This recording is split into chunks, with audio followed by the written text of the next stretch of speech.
Matěji, Petře, přicházíte sem, abyste na tomto krásném místě v blízkosti majestátních a starých stromů vyslovili svůj slib. Dnes vstoupíte do manželství.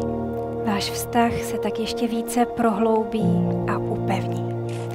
Dokonce dnes jeden strom zasadíte, přibude tedy další a zůstane tady navždy. Stejně tak, jako vaše láska bude trvat navždy.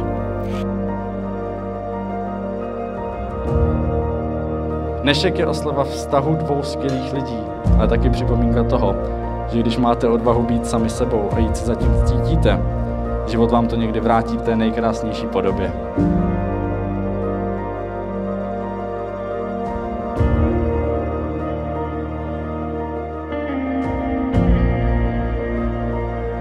Takže jsem hrozně rád, že jsi můj svědek a že jsi tu se mnou.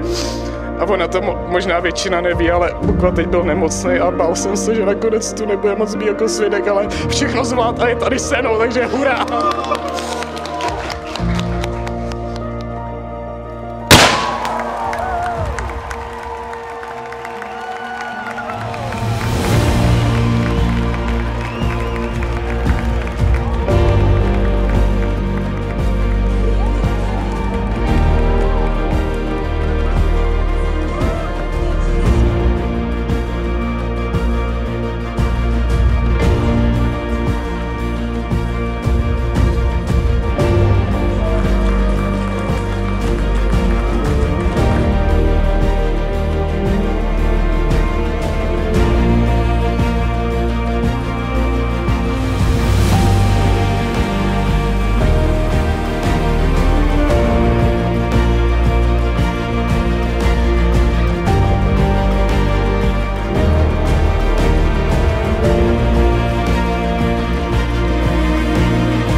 Vás vidím, tak je to jako jíst řízek a haj se líbe.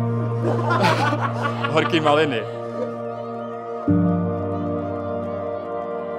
Děkuju všem našim přátelům. Jste naší součástí naší rodiny.